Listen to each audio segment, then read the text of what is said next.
Olá! No Justiça em Questão de hoje você vai conhecer a iniciativa de servidores da comarca de Barroso que levam informações à população por meio de uma estação de rádio comunitária.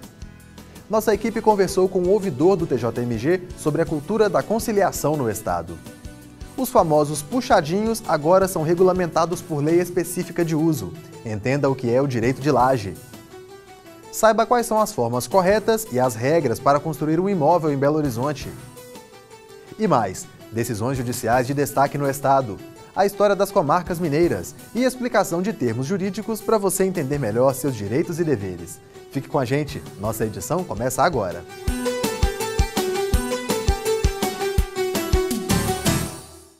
Promover a cidadania pelas ondas do rádio. Essa é a missão do programa Momento do Judiciário, que foi criado por servidores da comarca de Barroso e há 15 anos tem aproximado o judiciário local da sociedade. Confira na reportagem de Silvana Monteiro. Uma paisagem bucólica tipicamente mineira.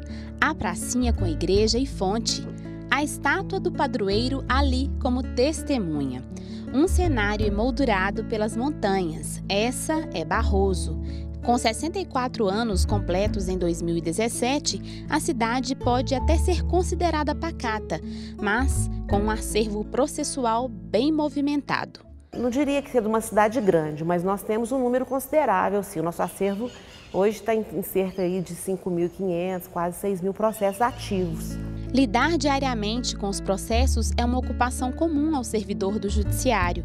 No entanto, em Barroso, o trabalho da equipe não se atém apenas a essa atividade fim. Existe uma busca constante em tornar a justiça cada vez mais acessível.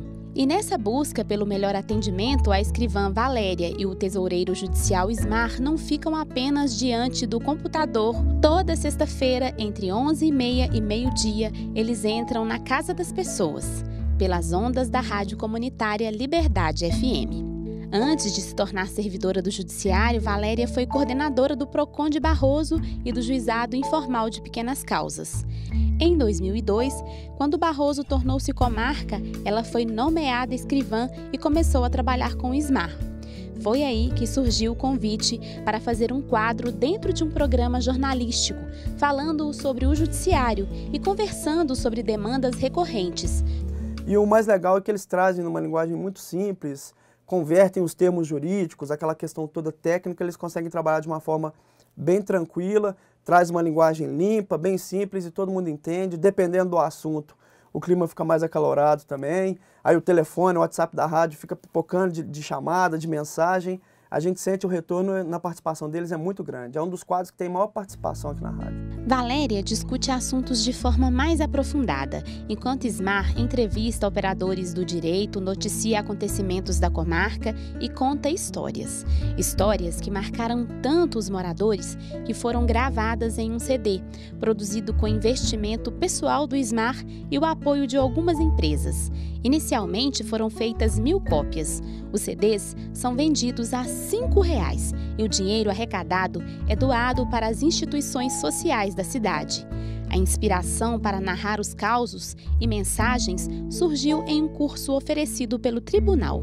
Portanto, eu comecei a levar essas histórias e as pessoas começaram a gostar. A gente leva como um momento de emoção, criou-se o bloco A Vida em Histórias. Então eu sempre termino com este bloquinho lá, A Vida em Histórias, que leva emoção, leva um pouco de alegria para as pessoas. Além do projeto na rádio, os servidores da comarca também organizam o programa Conhecendo o Judiciário, que promove palestras e visitações aos prédios da Justiça Mineira.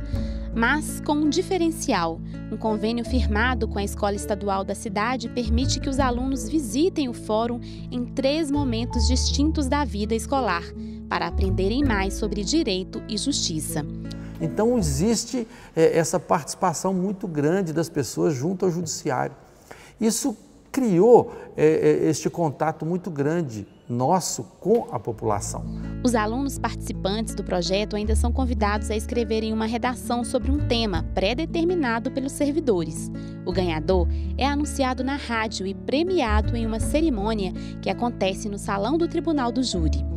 E para os servidores que fazem todas as atividades de forma voluntária e fora do horário de trabalho, o maior reconhecimento em relação às ações, sobretudo pelo programa de rádio, é o retorno dado pelos cidadãos barrosenses, confirmando que a missão está sendo cumprida e que a justiça está cada vez mais acessível e para todos. Então a gente tem um retorno muito positivo da comunidade neste sentido. Graças a Deus o programa tem sido um sucesso aí na cidade, graças também ao apoio e incentivo que a gente tem da nossa juíza, né? Ela é a primeira que faz questão que o programa vá ao ar mesmo, então a gente tem todo o apoio, tem todo o alicerce que a gente precisa nesse sentido, ela nos dá. A gente aproxima a população para o judiciário, isso é extremamente importante, para eles saberem que nós não estamos, né, acima de ninguém, pelo contrário, estamos aqui para servi-los.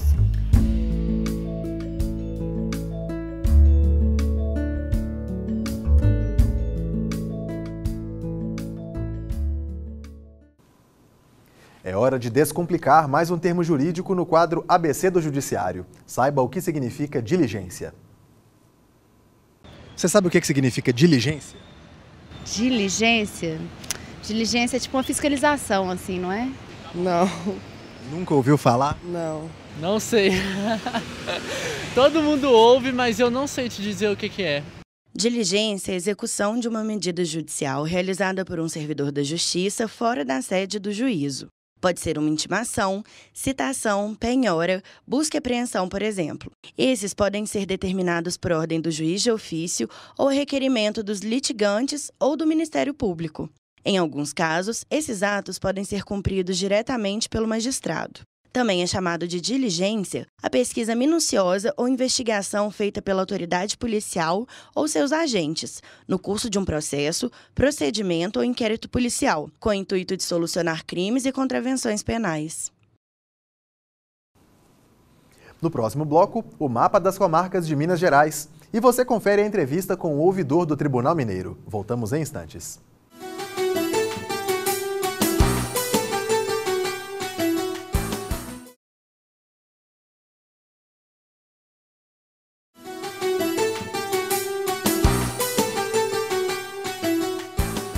Estamos de volta com o Justiça em Questão, programa do Tribunal de Justiça de Minas Gerais. E seguimos viagem pelas comarcas mineiras. Hoje nosso destino é Pará de Minas.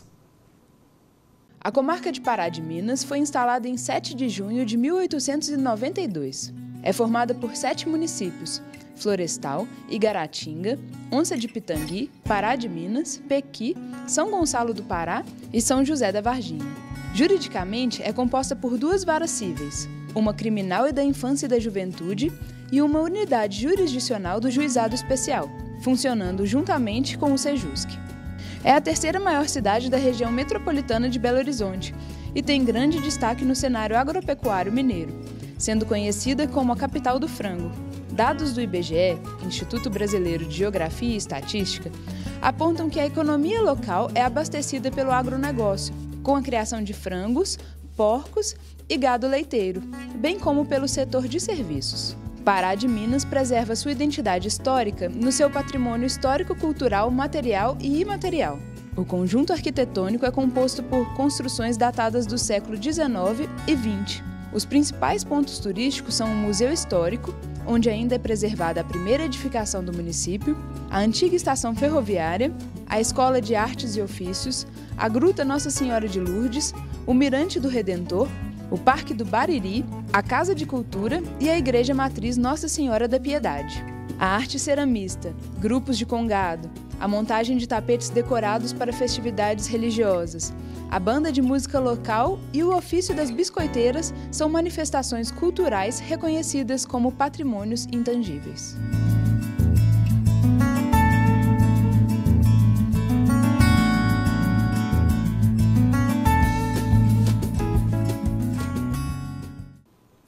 A ouvidoria é o espaço mediador entre a sociedade e o judiciário mineiro. Diariamente, demandas diversas chegam ao setor. Pelo canal Fale com Ouvidoria, por e-mail, carta, telefone e atendimento presencial. Nossa equipe conversou com o desembargador Luiz Carlos Gamboge sobre o trabalho da ouvidoria desenvolvido pelo TJMG. Desembargador, como que funciona a ouvidoria do Tribunal de Justiça? Um órgão com poucos funcionários, mas que está durante todo o tempo à disposição da cidadania, e do cidadão ele recebe todas as reclamações e todas as sugestões que o cidadão deseja encaminhar ao Tribunal de Justiça ou aos juízes do nosso Estado. E qual que é o maior número de reclamações? Em regra, o grande número, o expressivo número, refere-se à morosidade, ou seja, ao tempo de tramitação do processo, que o cidadão inquieta-se, angustia-se com a demora e pretende saber do tribunal a razão pela qual essa demora acontece. E como é que é esse atendimento da ouvidoria? Via internet, é presencial, como é que é?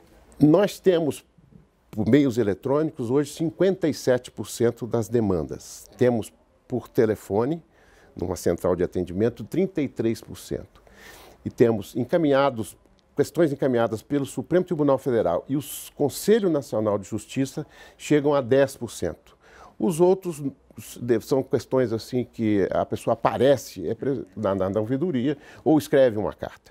E qual que é essa média de atendimentos e se o tribunal pretende ampliar esses atendimentos? Olha, o propósito é o de aproximar cada vez mais o tribunal do cidadão. Portanto, democratizar cada vez mais a instituição. Isso significa que, na medida em que o cidadão começar a procurar mais a ouvidoria, nós teremos que nos reestruturar. E para nos atualizar e nos colocarmos mais próximo do cidadão, estamos pensando em adotar o WhatsApp. Sim. E esse projeto está sendo desenvolvido aqui na ouvidoria.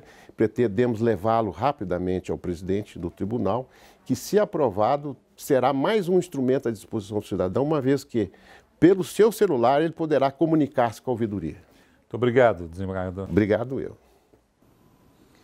Para entrar em contato com a ouvidoria, o cidadão pode acessar o site tjmg.jus.br/ouvidoria ou ligar para o telefone 31 3248 4200. Fique agora com as sentenças que foram destaque no Tribunal de Justiça de Minas Gerais. É hora do giro de decisões. Em Belo Horizonte, a aviação Sidom deverá indenizar em R$ 2.000 uma passageira que caiu dentro de um coletivo da empresa. Segundo a passageira, o motorista arrancou o veículo antes que ela pudesse se acomodar na cadeira. Com o acidente, ela sofreu lesões em um ombro recém-operado e ficou privada de realizar atividades rotineiras. A instituição de ensino Editora e Distribuidora Nacional foi condenada a indenizar uma estudante de Itabira em R$ 2.500 por danos morais. A faculdade impediu a aluna de se matricular no 7º período do curso de Serviço Social, alegando que ela havia deixado de pagar uma mensalidade do ano anterior. A estudante, no entanto, provou os pagamentos por meio de boletos e comprovantes bancários. E em Ouro Preto, a Gol Linhas Aéreas foi condenada a indenizar um passageiro que teve a bagagem extraviada. Ele deverá receber R$ 2.500 por danos morais e R$ 3.000 por danos materiais. A gente volta daqui a pouco para falar sobre o direito de laje e também o que você deve saber antes de iniciar a construção de um imóvel. Fique conosco, Justiça em Questão volta já.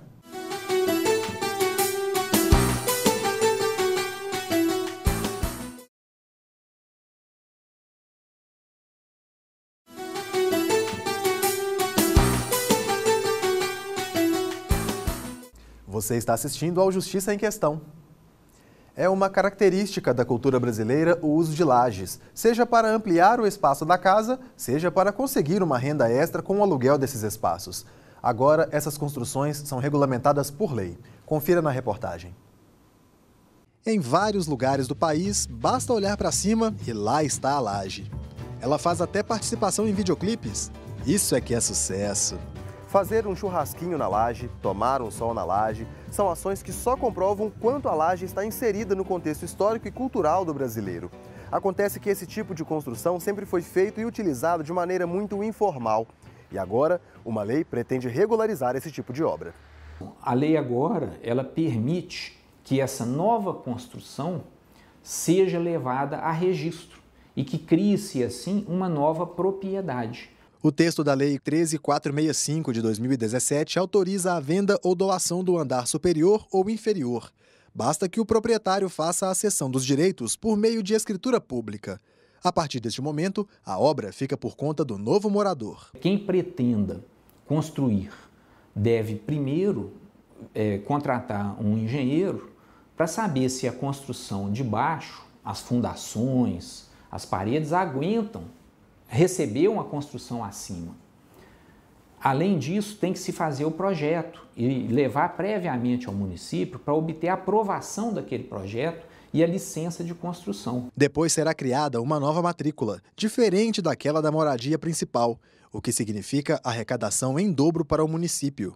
A partir daí, gera essa nova matrícula uma segurança para quem está fazendo, uma segurança patrimonial para a família de quem está investindo ali naquela nova construção, e gera também para o município o direito de cobrar o IPTU, que é o Imposto Territorial Urbano, sobre aquela nova construção, que é independente do imposto da construção de baixo, e gera o direito do município também, quando aquele imóvel novo for vendido a terceiros, de receber o Imposto de Transmissão de Bens Intervivos, que é o ITBI. Em muitos casos, o direito de laje é concedido aos parentes, mas o imóvel também pode ser repassado a pessoas de fora da família. Basta seguir as determinações da lei. O titular dessa laje, ele pode vender para terceiros aquela propriedade. Agora, para que ele faça isso, primeiro ele vai ter que dar preferência para a habitação que já existia. Ele vai ter que notificar, olha, eu quero vender por tanto, você tem 30 dias para se manifestar. Não manifestou, ele pode vender então para um terceiro, né, da forma que ele entender, né, desde que ele não faça por valor inferior ao que ele ofereceu. Se ele for vender por um valor menor, ele tem que voltar e oferecer novamente para dar a chance daquele que já está ali de comprar por aquele valor menor.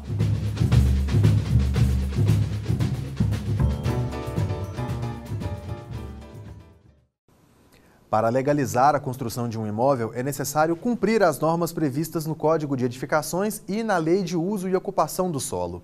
A execução da obra deve estar de acordo com o projeto aprovado pela Prefeitura e atender os parâmetros urbanísticos do município.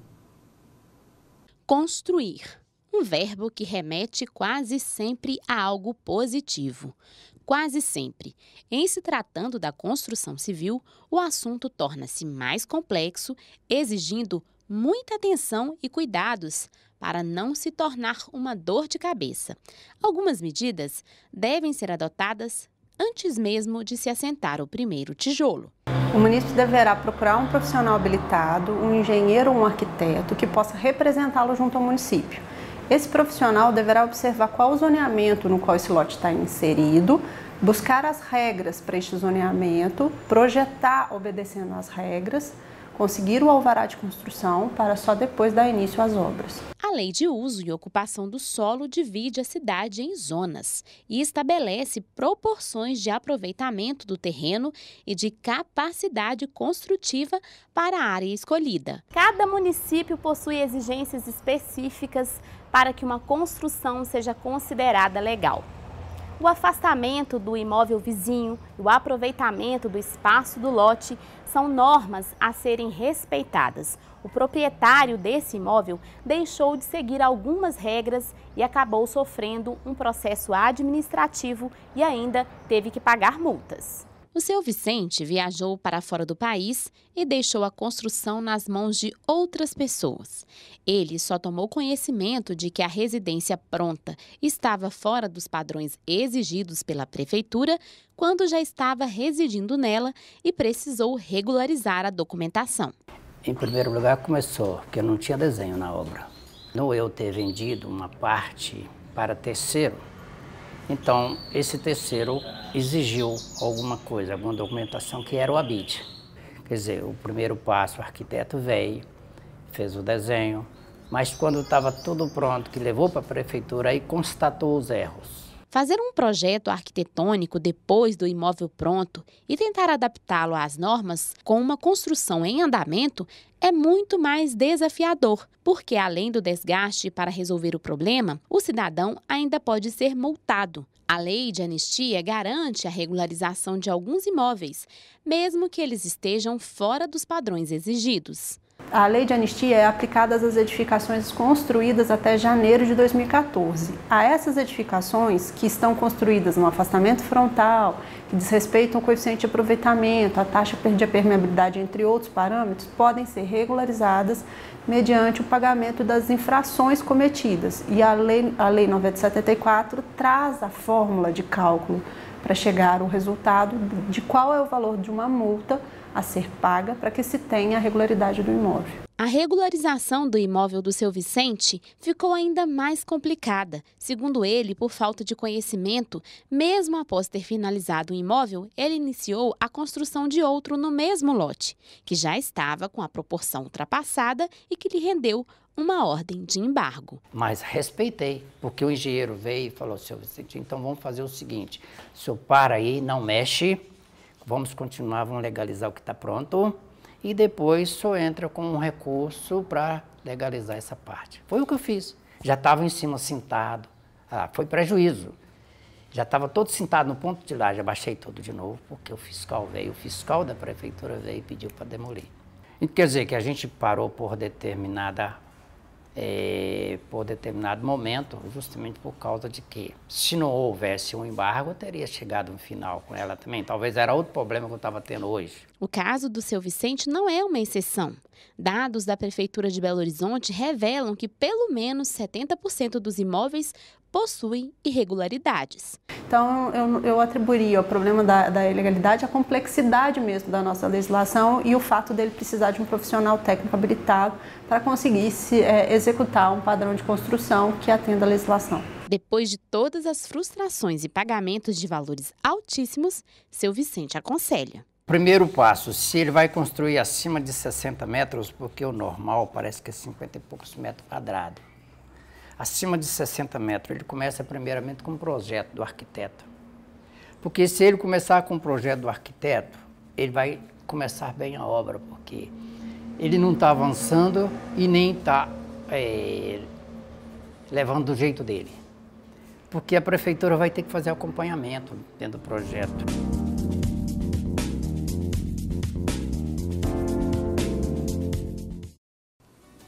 O Justiça em Questão também está na internet. O conteúdo desta e de outras edições pode ser acessado no portal do Tribunal de Justiça. Clique na área Comunicação e depois em Justiça em Questão. Ou veja pelo canal no YouTube. Comente, proponha temas, participe do nosso programa. Envie um e-mail para justiçaemquestão@tjmg.jus.br. Um grande abraço e até a próxima edição.